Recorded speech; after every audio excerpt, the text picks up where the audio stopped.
Video like जरूर कर लीजिए और ऐसे वीडियो लगातार फ्री में पाने के लिए चैनल को तुरंत सब्सक्राइब कर लीजिए और बेल आइकन को जरूर टैप कर लीजिए ताकि आगे भी सारे वीडियो आपको मिलते रहे। यूट्यूब में फॉलो करते हैं तो प्लीज ये वाला फ्री टेलीग्राम चैनल जरूर ज्वाइन कर लीजिएगा। सारे नोटिफिकेशन, सारे अपडेट यहीं पे आते हैं, ध्यान रखिए। Hello everyone, welcome you all to study for civil services. आज हमारी डेट है 3 फरवरी और 3 फरवरी के इंपॉर्टेंट आर्टिकल्स को देख लेते हैं। और साथ ही साथ अगर आपको हमारा पेड ग्रुप ज्वाइन करना है तो ये है नंबर, इसके थ्रू आप कभी भी ग्रुप को ज्वाइन कर सकते हो। एंड ये है हमारा टेलीग्राम चैनल का लिंक। साथ ही साथ देखिए भाई, आज के इंपॉर्टेंट करंट अफेयर्स ध्यान से समझिएगा, ध्यान से पढ़िएगा, बिकॉज ये सारे के सारे करंट अफेयर्स हमारे प्रिलिम्स और मेंस दोनों में जरूरी हो जाते हैं। जैसे कि सबसे पहला है वाडनगर के बारे में। ठीक है, वाडनगर के बारे में पढ़ेंगे। वडनगर, वाडनगर। एससी का कैटेगराइजेशन मेंस के लिए बहुत जरूरी है। सोलर पावर रेवोल्यूशन प्रिलिम्स और मेंस दोनों में जरूरी रहेगा, क्योंकि इसके जो फैक्ट्स होंगे वो प्रिलिम्स में भी जरूरी रहेंगे। फिर गोल्डन टाइगर्स के बारे में पढ़ेंगे, पल्सर और जीन्स और एवोल्यूशन। ये दोनों आर्टिकल्स हमारे मेंस के लिए इंपॉर्टेंट होंगे। ठीक है, अब जैसे फर्स्ट आर्टिकल है हमारा अनरेवलिंग वाडनगर। वाडनगर जो कि आपको पता है कि हमारे प्रधानमंत्री का भी पैतृक गांव के रूप में जाना जाता है वाडनगर।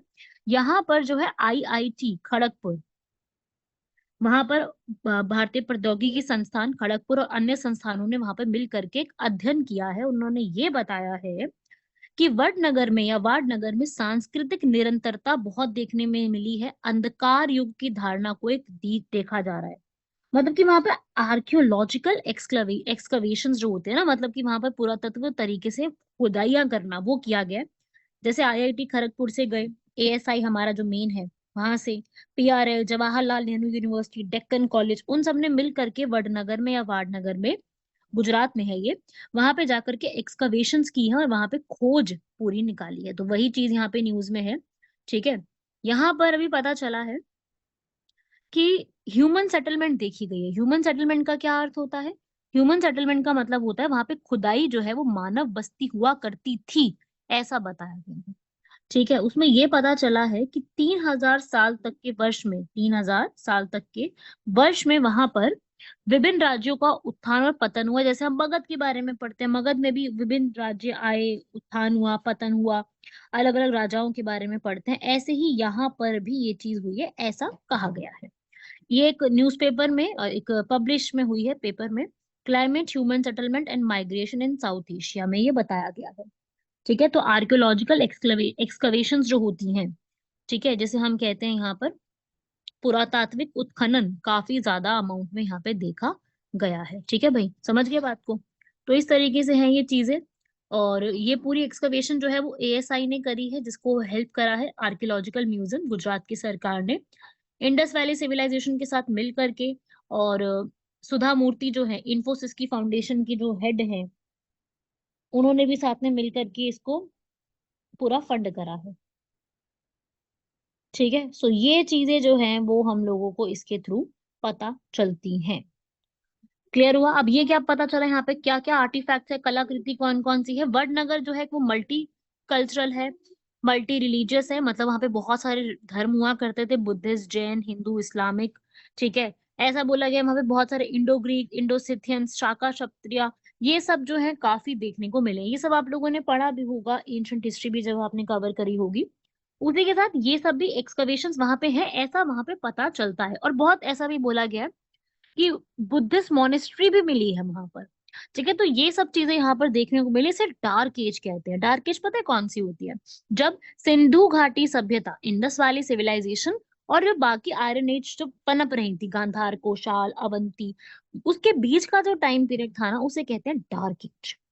तो ऐसा ही बोला है कि डार्क एज में वडनगर में चीजें देखने को मिली है, ऐसा यहाँ पे सब कुछ बताया गया। तो अब हम लोगों को क्या पता होना चाहिए? अब हम लोगों को थोड़ा सा वाडनगर के बारे में कुछ फैक्ट्स पता होने चाहिए, जो कि गुजरात में पड़ता है और ये मेहसाना डिस्ट्रिक्ट का पार्ट है। ठीक है, इसके बहुत पुराने नाम हुआ करते हैं, जैसे कि वाडनगर का पुराना नाम क्या है? आनंदपुरा। या फिर दूसरा इसका नाम जो है वो कई बार बोला जाता है अनर्थपुरा।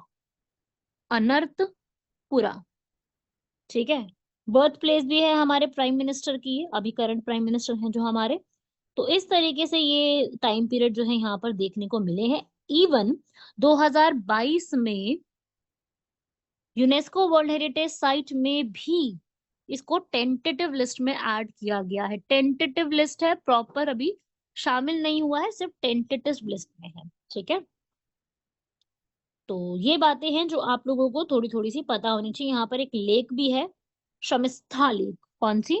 शमिष्ठा लेक। तो ये भी एग्जाम के लिए इंपॉर्टेंट है। ये लेक कहाँ पे लोकेटेड है? तो भाई शमिष्ठा लेक वहीं पे लोकेटेड है। और यहाँ पर बहुत सारे आपको मंदिर मिलेंगे जो हमारे भगवानों को डेडिकेट है। शिव जी को डेडिकेट है। धानेश्वर महादेव मंदिर, सोमनाथ महादेव मंदिर, काशी विश्वेश्वरा मंदिर, ऐसे बहुत से मंदिर हैं। और वहां पर बुद्धिस्ट मॉनेस्ट्रीज भी आपको मिलेंगी।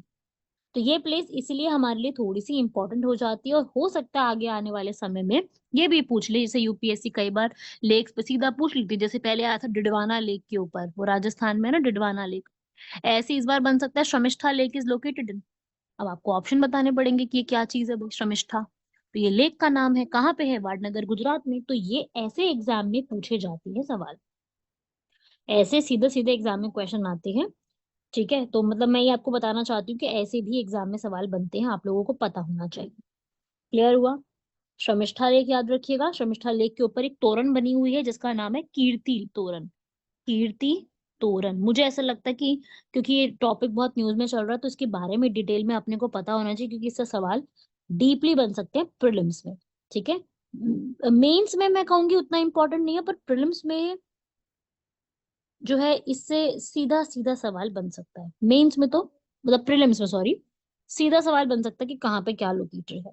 तो ऐसे सवाल तो देखिए आप लोगों को बहुत अच्छे से रट के जाने पड़ेंगे, इनको पढ़ के जाना पड़ेगा, लिखते जाइए इनको साथ साथ जो मैं आपको बता रही हूँ इधर। चलो भाई अगले आर्टिकल पे बढ़ जाए। अगला आर्टिकल ध्यान से पढ़िएगा।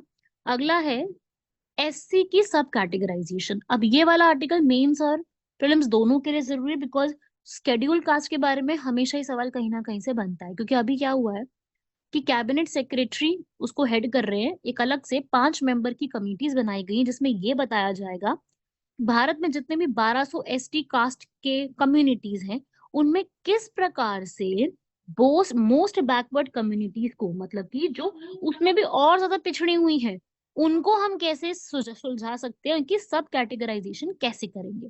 तो सुप्रीम कोर्ट यहाँ पे सब कैटेगराइजेशन के लिए काम करे। अब देखो यार, सब कैटेगराइजेशन करना आपको भी पता है इतनी बड़ी जनसंख्या है, समस्या तो देखो आएगी सब कैटेगराइजेशन करने में। तो उसी के ऊपर ये आर्टिकल है। सिर्फ सब कैटेगराइजेशन जब करेंगे तो किस प्रकार से कर सकते हैं। तो सबसे पहला यही चीज है कि लोग बहुत डिमांड कर रहे हैं इस चीज की कि भाई तेलंगाना के इलेक्शंस के बाद से भी ये चीजें शुरू हो गई। ठीक है, लीगल चैलेंजेस पंजाब बिहार और तमिलनाडु की सरकार ने अपने एरिया में करने की कोशिश करी थी, तो लीगली प्रॉब्लम आनी शुरू होगी जब पंजाब हरियाणा उनकी सरकारों ने अपने एरिया में इसको करने की कोशिश करी। सुप्रीम कोर्ट भी यहाँ पर जो है वो ये पूछ रहा है भाई कि अगर हम जाते हैं एससी और एसटी कम्युनिटीज में जाके उनका सर्वे करते हैं तो क्या वो लोग इतना सपोर्ट करेंगे कि हम लोग अगर कर दें तो वो सुलझ जाएगी बात। मतलब क्या ये चीज पॉसिबल है? समझ रहे हो? तो ये चीज पॉसिबल करने के लिए वो ये सब चीजें देख रहे हैं कि भाई क्या अगर हम ऐसे करते हैं तो वो लोग इस चीज को एक्सेप्ट करेंगे कि ये चीज है। वो बात है।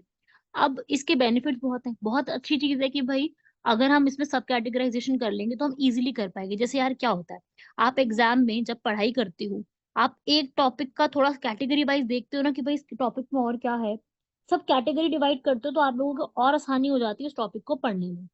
ऐसा ही होता है ना। तो वही चीज यहाँ पे भी वो लोग कर रहे हैं। ठीक है, वो चीज यहाँ पे भी उन लोगों की है कि भाई अगर हम कैटेगरी वाइज बांट देंगे तो अपने को थोड़ा सा और ज्यादा आसान हो जाएगा चीजों को सेटल डाउन करना। ठीक है, ये चीज इसमें। तो अब पॉलिसीज भी सरकार इसमें देख रही है, इसमें लीगली पूरा चेक करके अभी ये चीज कर रही है। अब मैं आपको एक और चीज यहाँ पे समझा दूं कि हमारी जितनी भी यहाँ पर एससी कम्युनिटीज हैं, एससी कम्युनिटीज में एक ऑलरेडी मतलब एसटी कम्युनिटी में तो किया हुआ है पीवीटीजी, सब कैटेगरी बनाई हुई है एसटी में। ठीक है, पीवीटीजी क्या है? पर्टिकुलरली वल्नरेबल ट्राइबल ग्रुप बनाए हुए हैं ऑलरेडी, धेबर कमीशन ने रिकमेंड किया था। क्वेश्चन ये आ भी चुका है यूपीपीसीएस में, धेबर कमीशन इज रिलेटेड टू। ठीक है, तो एसटी में तो है पर एससी में तो नहीं है अभी भी। एससी में हम लोग किसके सब कैटेगरी कैसे करें, वो चीज के लिए आपको यहाँ पर मतलब समझना है कि ये बात अभी भी चल रही है, क्योंकि इसमें अभी भी डिवीजन इस तरीके से नहीं की गई है। तो ये था आपका छोटा सा जो मैं आपको यहाँ पर बताना चाहती हूँ, जो अपने को आना चाहिए, पता होना चाहिए, क्योंकि इन सबसे सीधे सीधे सवाल बन सकते हैं, क्या है कैसे है। ठीक है, सो वो चीज है। आगे बढ़े अब, चलिए। सौर ऊर्जा की क्रांति आ रही, बिकॉज आपको पता है भारत की सरकार बहुत सारे सौर ऊर्जा के ऊपर डिसीजंस ले रही है। हमने आईएसए भी बनाया था, इंटरनेशनल सोलर अलायंस, इसके हेडक्वार्टर्स कहाँ है, जरा एक बार कमेंट बॉक्स में बताइए मुझे इसके हेडक्वार्टर्स कहाँ है, क्योंकि गवर्नमेंट यहाँ पर रिन्यूएबल एनर्जी प्रोड्यूस करने के लिए देख रही है चीजें। हम लोगों ने बहुत इनिशिएटिव्स भी लिए हैं इसके लिए। अब ऐसी सरकार ने सूर्योदय योजना भी लॉन्च करी 22 जनवरी को, सूर्योदय योजना, ताकि हर जगह पे रूफटॉप सोलर पावर प्लांट बनाए जा सके। ठीक है, तो ये वाली एक स्कीम है। पर ऐसा नहीं कि पहली बार ये कोई स्कीम स्टार्ट करी है, ये योजना जो है, आप पढ़ो इधर, ये योजना 2014 में भी ऑलरेडी पहले लॉन्च की जा चुकी है, ताकि हम लोग 2022 तक और ज्यादा जो है वो एक कैपेसिटी लेकर के आए, लेकिन हुआ नहीं था, तो इसलिए दोबारा से इसको एक्सटेंड कर दिया गया। ठीक है, अगर मैं अभी फिलहाल की बात करूं, जैसे आप यहाँ पे पढ़ भी सकते हो, दिसंबर 2023 का जो डेटा है, इंडिया की सोलर पावर जो है वो 73.31 गीगावाट तक पहुंच गई है। ठीक है, और रूफटॉप जो सोलर लगाए जाते हैं ना छतों के ऊपर, वहां पे 11.08 गीगावाट तक पहुंच गई है। ठीक है, राजस्थान में सबसे ज्यादा solar produce power energy produce होती है, जबकि गुजरात इसमें सेकंड नंबर पे आता है। ठीक है, और महाराष्ट्र इसके बाद। तो ऐसे है, ठीक है, पूरे भारत के जितने भी कैपेसिटी है उसमें से 18.7 राजस्थान में केवल प्रोड्यूस होता है। ठीक है, तो सोलर पावर यहाँ पर भारत की रिन्यूएबल एनर्जी में काफी हेल्प कर सकता है, और साथ ही साथ इंटरनेशनल एनर्जी एजेंसी के अकॉर्डिंग भारत जो है वो आगे आने वाले 30 सालों में बहुत जबरदस्त सोलर एनर्जी को लेगा। ऐसा यहाँ पे बोला गया है कि सोलर एनर्जी बहुत ज्यादा अमाउंट में आएगी आगे आने वाले समय में। अगर हमें ये अचीव करना है और हमने इस बात पे खरा उतरना है, तो अपने को भी ये जो solar energy rooftop power plants बने होते हैं, उनको और ज्यादा यहाँ पे लेके आने की जरूरत है, स्कीम को और बेटर बनाने की जरूरत है। ठीक है, रूफटॉप सोलर प्रोग्राम 2014 में पहले ही लॉन्च हो चुका था, और सेंट्रल और डिस्कॉम, डिस्कॉम क्या होता है, जो पावर डिस्ट्रीब्यूट करते हैं, उन सबसे मिल करके स्टार्ट किया गया था, ताकि यहाँ पे आप रीड करोगे, यहाँ देख सकते हो आप, ताकि आगे आने वाले समय में मार्च 2026 तक 40 गीगावाट तक पहुंच जाए। आप यहाँ पर जो भी चीजें हैं उसके बेनिफिट्स ले सकते हो इस वेबसाइट पे विजिट करके पूरा। जिसके भी घर में सोलर पावर प्लांट आपको लगवाने, हाँ एक बार का खर्चा बहुत ज्यादा होता है, लेकिन उसके बाद सब चीजें, आपका बिजली का बिल और वो सारी चीजें बहुत कम हो जाती हैं, है ना। तो इंस्टॉलेशन और इंस्पेक्शन का चार्ज तो काफी ज्यादा है, लेकिन उसके बाद काफी बेटर हो जाता है, वो भी आप इसमें देख सकते हो। और भारत ने सोलर एनर्जी को कंजर्व करने के लिए आईएसए करके भी अलायंस स्टार्ट किया हुआ है, तो वो भी आप लोगों को बताया हुआ है, वैसे मैंने पहले भी, पर आप लोगों से मेरा सवाल है कि इसके हेडक्वार्टर्स कहाँ पे हैं, वो आप लोग बताएंगे। ठीक है, ऐसे ही हमारा फोर्थ आर्टिकल है गोल्डन टाइगर्स। गोल्डन टाइगर अभी एक हमारे फोटोग्राफर जो हैं, उन्होंने इसको स्नैपशॉट किया है, कहाँ पर, आसाम के काजीरंगा, ये एक नेशनल पार्क का नाम है। ठीक है, आपको पता है कि नेचर एंथुजियास्ट कितनी कितनी जगह जाते हैं, और कितना कितना वहां पर जाके फोटोग्राफ्स वगैरह क्लिक करते हैं, वहां जाके उनकी एग्जिस्टेंस वगैरह देखते हैं। तो अभी तक तो क्या था कि जो गोल्डन टाइगर्स हैं वो दिखते नहीं थे, जिनको दूसरे नाम से भी जानते हैं, golden tabby tigers, strawberry tigers, rarest animals के रूप में थे। ठीक है, 30 ही थे सिर्फ। ठीक है, होंगे भी तो वाइल्ड में थे, पता नहीं चल रहे थे, तो यहाँ पर कई लोगों को ये अब देखने को मिले हैं। ठीक है, इनका कलर बहुत अलग है, अब देखो गोल्डन कलर के तो दूर से भी दिख जाएंगे, म्यूटेशन उनकी इस तरीके से रहती है। और ये लार्जेस्ट टाइगर्स हैं पूरे अर्थ के ऊपर, 10 feet long, 2.5 feet, 1.5 feet tall, इतनी ज्यादा यहाँ पर, है ना। तो वही है कि ये जो है इनकी ब्राइट इतने ज्यादा दिखते हैं, इतने ज्यादा इनका कलर दिखता है, सुनहरे बाग हैं, तो इसकी वजह से यहाँ पे चमकीले रंग में ये जो है ज्यादा अपने आप को, कैमोफ्लेज होता है ना, कि अपने आप का यहाँ पर जो कलर चेंज करने वाला हिसाब होता है, वो ये कर नहीं पाते हैं। ठीक है, तो ये इनको एक डिसएडवांटेज है। तो गोल्डन टाइगर्स याद रखिएगा, गोल्डन टाइगर्स भारत में आपको मिलेंगे, काजीरंगा नेशनल पार्क, जो कि भारत का काफी पुराना रिजर्व है, कहाँ पे है, ये है आसाम। आसाम में कहाँ पे, गोलाघाट, नागांव, कार्बी एंगलोंग डिस्ट्रिक्ट में। ये कार्बी एंगलोंग डिस्ट्रिक्ट जो है ना, आसाम का लार्जेस्ट डिस्ट्रिक्ट है, ये मैं आपको एक्स्ट्रा इन्फॉर्मेशन बता रही हूँ। ये पार्क 1905 में बना था, यूनेस्को ने भी इसको 1985 में वर्ल्ड हेरिटेज साइट का दर्जा, विश्व धरोहर विरासत के दर्जे के रूप में भी जाना हुआ है। ठीक है, ये पार्क जो है वो वहां पे आपको एलिफेंट्स, राइनोसिरोस, वन हॉर्न राइनोसिरोस सबसे ज्यादा मिलेंगे। बहुत सारी नदियां बहती हैं, ब्रह्मपुत्र, दीफू, मोरा धानसिरी। ठीक है, यहाँ पर आपको एलिफेंट्स, स्वैम्प डियर, दलदली हिरण, जंगली जल की भैंस, वनस्पति, ये सब काफी सारी देखने को मिलेगी। सरकार ने इन सबको कंजर्व करने के लिए, जितने भी यहाँ पर स्पीशीज मिलती है राइनोसिरोस और ये सारी चीजें, इन सबको कंजर्व करने के लिए नए नए चीजें यहाँ पर बनाई है। टाइगर की पॉपुलेशन भारत में बनी रहे, इसी के लिए टाइगर रिजर्व बनाए जाते हैं। प्रोजेक्ट टाइगर 1973 में भी शुरू किया गया था। ये सब मैं बता रही हूँ, फैक्ट ही लिखा नहीं हुआ, ये सब आपको बता रही हूँ सिर्फ। ठीक है, तो ये चीज आप याद रखिएगा। बाकी इसका जो लास्ट पॉइंट लिखा है वो इतना इंपॉर्टेंट नहीं है, बस मैं आपको समझा देती हूँ। इस नेशनल पार्क में बहुत सारी टूरिस्ट साइट है, नेशनल हाईवे नंबर 37 भी यहीं से आता है, तो मतलब इतना इंपॉर्टेंट नहीं है, छोटी सी बात थी बस। मेन बात है कि आपको पता होना चाहिए सारे फैक्ट्स और पॉइंट जो मैंने आपको यहाँ पे बताए हैं, इन सबसे एग्जाम में सीधा सीधा पूछे जाते हैं। ठीक है, असम में कहाँ पे क्या क्या मिलता है, क्या चीजें हैं, ये आपको छोटे छोटे से फैक्ट्स जो है एग्जैक्टली एग्जाम के लिए पता होने चाहिए। ऐसे ही हमारा फिफ्थ आर्टिकल है कॉस्मिक एंगमा ना, जो है पल्सर। पल्सर यहाँ पर जो है ये एक सिग्नल्स टाइप होते हैं। ठीक है, फ्लैश करते हैं ये सिग्नल्स, ठीक है, अर्थ में।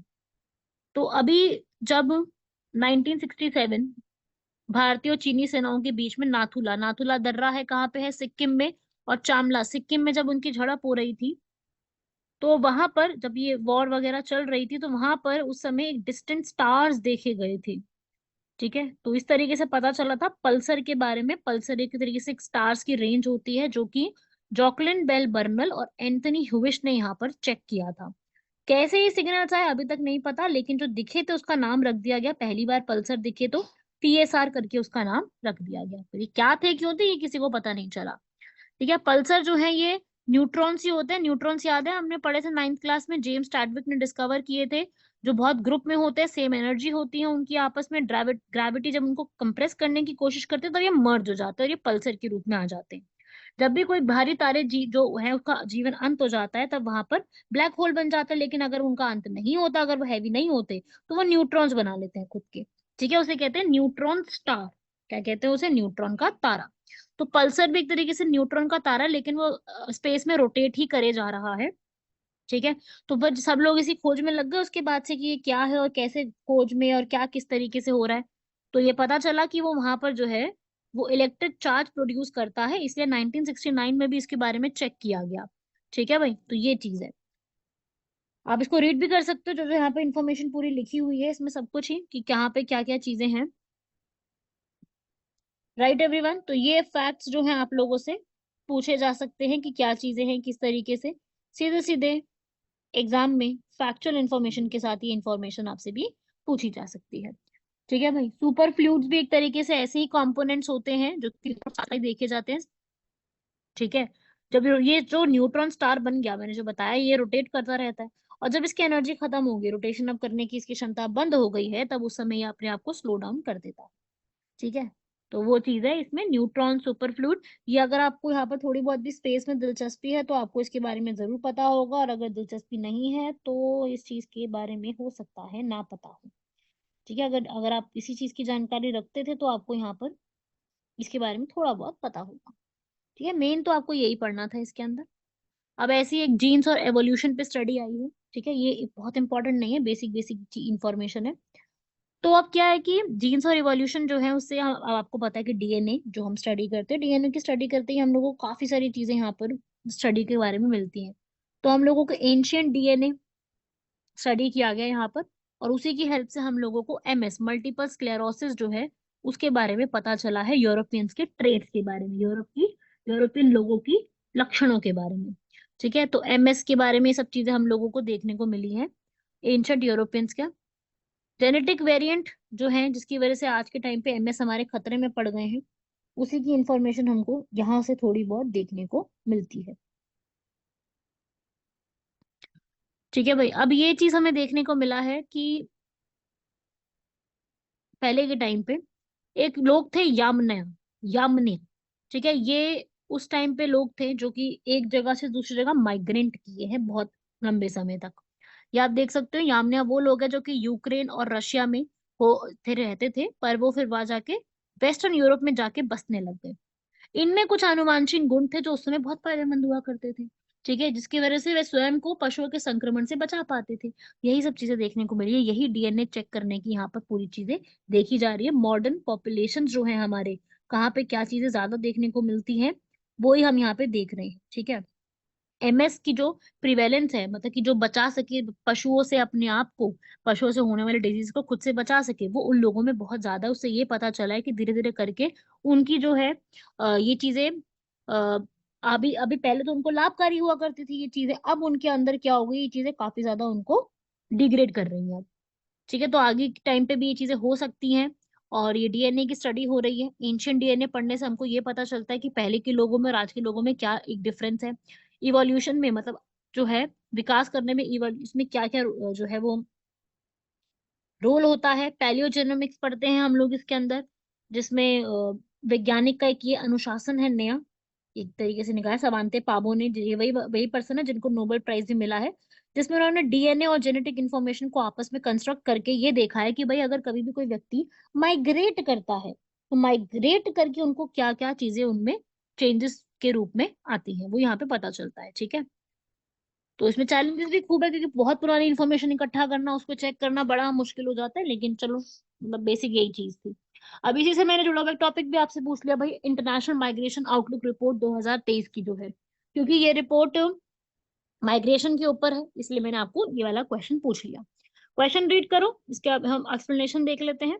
फर्स्ट स्टेटमेंट ये बताती है रिपोर्ट की जितनी भी ओईसीडी कंट्रीज हैं, ऑर्गेनाइजेशन ऑफ ये जो अपनी यहाँ पर इकोनॉमिक कॉपरेशन डेवलपमेंट की जो कंट्रीज हैं, उन्होंने यहाँ पर नए रिकॉर्ड लेवल्स देखे हैं, वहां पे बहुत ज्यादा माइग्रेशन हुई है, ये बताया गया है। इंडिया ने भी यहाँ पर जो नए सिटीजन्स यहाँ पे आए हैं, 4 लाख न्यू माइग्रेंट्स यहाँ पे आए हैं, उसका भी नया रिकॉर्ड बनाया है।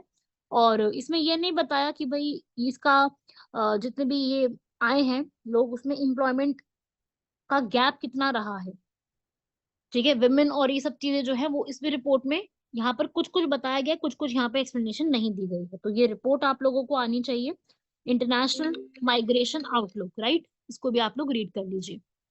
ओके, सो ये भी आपको पता होना चाहिए। बाकी इसके बाद ऐसे ही अन्नामलाई टाइगर रिजर्व, क्योंकि अभी हम लोग एक टाइगर रिजर्व के बारे में पढ़ ही रहे थे, तो अब मैंने फिर से आपको अन्नामलाई टाइगर रिजर्व के बारे में भी सोचा आपसे मैं एक बार डिस्कस कर लूं। अन्नामलाई टाइगर रिजर्व जो है, ये अनामलाई टाइगर रिजर्व, ये ट्रॉपिकल जंगल है, शोला फॉरेस्ट में आता है।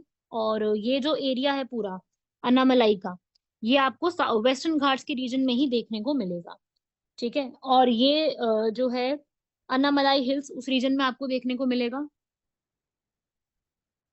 वेस्टर्न घाट्स के रीजन में,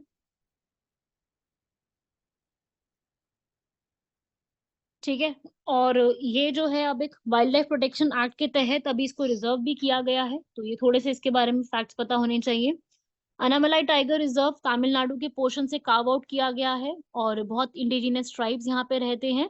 अभी कितने ट्राइब्स हैं ये अभी भी नहीं पता चला, और इसमें शोला जो हिल्स है वो सब यूनेस्को वर्ल्ड हेरिटेज साइट का ही एक हिस्सा है, ठीक है। तो ये छोटे छोटे से फैक्ट्स हैं, वो आप लोगों को पता होना चाहिए। अनामलाई टाइगर रिजर्व, इससे भी पूछा जा सकता है। और अनामलाई हिल्स के पास ही ये पड़ता है, इसके बारे में आपको पता होना चाहिए। और ये पूरा जो रीजन है, ये यूनेस्को में भी इंक्लूड किया गया है हेरिटेज साइट में, ठीक है, ये भी हमसे पूछा जा सकता है। और ये पूरा रीजन जो है, यहाँ पे काफी सारे रिजर्वॉइस बने हुए हैं, काफी सारी रेंजेस यहाँ पे आती है, वाटरफॉल्स यहाँ पे बने हुए हैं, काफी आपको फ्लोरा एंड फौना यहाँ पे देखने को मिलेगी। फ्लोरा फौना में लेपर्ड, नीलगिरी तहर, लंगूर, सांभर, deer, squirrel, leopard, pangolin, jungle cat वगैरह काफी सारे आपको देखने को मिलेंगे, ठीक है। लास्ट आज का क्वेश्चन है, उसी रिपोर्ट को आपको चेक करना है। कौन सी report? International Migration Outlook report जो है वो आप लोगों को चेक करनी है। और इंटरनेशनल माइग्रेशन आउटलुक रिपोर्ट 2023 की यहाँ पे रिलीज हो गई है। वो रिलीज पूरा चेक करके बताती है कि किस प्रकार से, कहाँ पर, कितनी ज्यादा अमाउंट में माइग्रेशन हुई है, ठीक है, पूरा बताती है। और ये ओईसीडी रिलीज करता है, इंडिया इसमें काफी टॉप पे आ रहा है। रेफ्यूजीज का बता रहे हैं, क्योंकि रशिया यूक्रेन वॉर की वजह से 10 मिलियन लोगों ने अपने आप को रेफ्यूजीज के रूप में देखा है, ठीक है। वर्कर्स में जो है देखने को मिला है 4 डेस्टिनेशन सबसे ज्यादा रही है, ठीक है, जहाँ पे सबसे ज्यादा लोग गए हैं माइग्रेशन के रूप में, वो है यूएस, जर्मनी, यूके और स्पेन। ठीक है, यहाँ पे सबसे ज्यादा देखने को मिली है।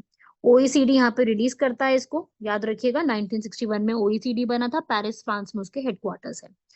ठीक है भाई, इंडिया इसका मेंबर नहीं है ओईसीडी का, लेकिन हम लोग जुड़े तो हुए हैं ना, इकोनॉमिक पार्टनर के रूप में जुड़े हुए हैं। तो ये आप लोगों को फैक्ट्स जो है इंफॉर्मेशन के रूप में याद भी रखने हैं, इनसे भी सवाल आपके एग्जाम में सीधा सीधा बन सकता है। ठीक है, आप लोग इसके बारे में भी पढ़ लीजिएगा। तो ये थी आज की हमारी करंट अफेयर्स, आई होप सब लोगों को क्लियर तो जरूर हो गए होंगे। मिलते हैं बाकी आप सभी लोगों से इसके बाद वाले और करंट अफेयर्स में। तब तक के लिए यहाँ तक पढ़िएगा और कंप्लीट कीजिएगा। मिलते हैं आप सभी लोगों से। धन्यवाद, शुक्रिया, जय हिंद।